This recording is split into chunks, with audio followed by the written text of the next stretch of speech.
ನಮಸ್ತೆ my YouTube family and friends. ಇವತ್ತು ನಾವು ಮೀನು ಸಾಂಬಾರು ಮಾಡೋದು ನೋಡೋಣ. ಇದಕ್ಕೆ ಮಸಾಲೆ ನೋಡಿರಿ. ಖಾರಕ್ಕೆ ಒಂದು ಬಟ್ಲು ಅಷ್ಟು ನಾನು ತೆಂಗಿನ ತುರಿ ತಂದಿದ್ದೀನಿ, ಒಂದು ಹಿಡಿಷ್ಟು ಕೊತ್ತಂಬರಿ, ಒಂದು ಅರ್ಧ ಇಂಚು ಶುಂಠಿ, ಒಂದೆರಡು ಮೀಡಿಯಮ್ ಸೈಜು ಬೆಳ್ಳುಳ್ಳಿ ಸುಲ್ಕೊಂಡಿದ್ದೀನಿ, ಏಲಕ್ಕಿ ಹಾಕಿಲ್ಲ, ಲವಂಗ, ಚಕ್ಕೆ, ಒಂದು 6-7 ಮೆಣಸು, ಒಂದು ಟೊಮೊಟೊ ಹಾಕ್ಕೊಂಡಿದ್ದೀನಿ, 2 ಮೀಡಿಯಮ್ ಸೈಜ್ ಈರುಳ್ಳಿ, ಮತ್ತು ಬಿಸಿನೀರೊಳಗೆ ಒಂದು ದೊಡ್ಡ ಗಾತ್ರದ ನಿಂಬೆಹಣ್ಣು ಸೈಜು ಹುಣಸೆ ಹಣ್ಣು ನೆನೆ ಹಾಕ್ತಿದ್ದೀನಿ ಫ್ರೆಂಡ್ಸ್. ನಾವು ಖಾರ ಹರ್ಕೊಳೋಷ್ಟ್ರೊಳಗೆ ನೆನ್ಕೊಳುತ್ತೆ. ಒಂದು ಬಟ್ಲು ಅಷ್ಟು ಕಾಯಿ ತುರಿ, ಈರುಳ್ಳಿ, ಶುಂಠಿ, ಚಕ್ಕೆ, ಮೆಣಸು, ಚಕ್ಕೆ, ಏಲಕ್ಕಿ, ಕೊತ್ತಂಬರಿ ಸೊಪ್ಪು, ಒಂದು ಟೊಮೊಟೊ, 2 ಚಮಚ ಖಾರದ ಪುಡಿ ಹಾಕ್ತಾಯಿದ್ದೀನಿ ಫ್ರೆಂಡ್ಸ್. ಇದಕ್ಕೆ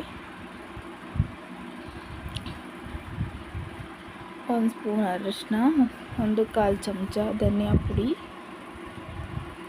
ಕ್ಲೀನಾಗಿ ಗ್ರೈಂಡ್ ಮಾಡ್ಕೋಬೇಕು. ಆದಷ್ಟು ನುಣ್ಣಗೆ ರುಬ್ಕೊಳ್ಳಿ. ಸ್ವಲ್ಪ ಗಸಗಸೆ, ಹುರ್ಗಡ್ಲೆ ಹಾಕ್ಕೊತಾ ಇದ್ದೀನಿ. ತುಂಬ ಚೆನ್ನಾಗಿರುತ್ತೆ ಟೇಸ್ಟು. ಈ ಒಗ್ಗರಣೆಗೆ ಎಣ್ಣೆ ಹಾಕ್ತಾಯಿದ್ದೀನಿ. ಎಣ್ಣೆ ಬಿಸಿ ಆಗೋದು ಒಂದು ಮೀಡಿಯಮ್ ಸೈಜ್ ಈರುಳ್ಳಿ ಹಾಕ್ಕೊಂಡು ಹುರ್ಕೊತಾ ಇದ್ದೀನಿ. ಮತ್ತು ಹುರಿದ ಖಾರ ಹಾಕ್ಕೋಬೇಕು.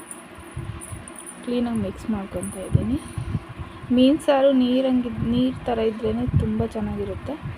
ನೀವು ನೀರು ನೋಡ್ಕೊಂಡು ಹಾಕ್ಕೊಳ್ಳಿ. ಈಗ ಹುಳಿ ಹಾಕ್ಕೊತಾ ಇದ್ದೀನಿ.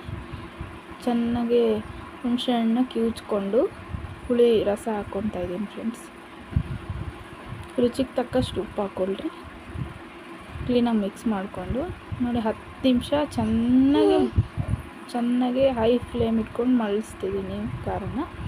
ಇಲ್ಲಿ ಮೀನು 1 kg ಅಷ್ಟು ಮೀನು ತೊಗೊಂಡು ಕ್ಲೀನಾಗಿ 4-5 ಸಲ ವಾಶ್ ಮಾಡಿ, ಇದಕ್ಕೆ ರಾಗಿ ಹಿಟ್ಟು, ಅರಿಶಿನ ಎಲ್ಲ ಹಾಕಿ ವಾಶ್ ಮಾಡಿದ್ದೀನಿ. ನೋಡಿ ಚೆನ್ನಾಗಿ ಸಾಂಬಾರು ಮಳಿಸಿದ್ದೀವಿ. ಹಾಕ್ಕೊಂಡು ಒಂದು 8 ನಿಮಿಷ 8 ನಿಮಿಷ ಕುದಿಸ್ಕೊಂಡ್ಬಿಟ್ರೆ ಮೀನು ಸಾಂಬಾರು ರೆಡಿ ಆಗುತ್ತೆ ಫ್ರೆಂಡ್ಸ್. ಜಾಸ್ತಿ ಕುದಿಸ್ಕೋಬೇಡಿ, ಯಾಕಂದರೆ ಮೀನು ಬೇಗ ಬೆಂದೋಗ್ಬಿಡುತ್ತೆ. ಜಸ್ಟ್ 10 ಮಿನಿಟ್ಸ್ ಅಷ್ಟೇ.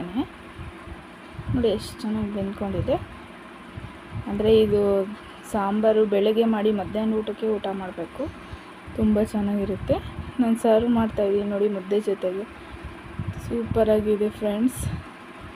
ತುಂಬ ಚೆನ್ನಾಗಿ ಬಂದಿದೆ. ನೀವು ಮನೇಲಿ ಟ್ರೈ ಮಾಡಿ. Subscribe my channel. Thank you for watching.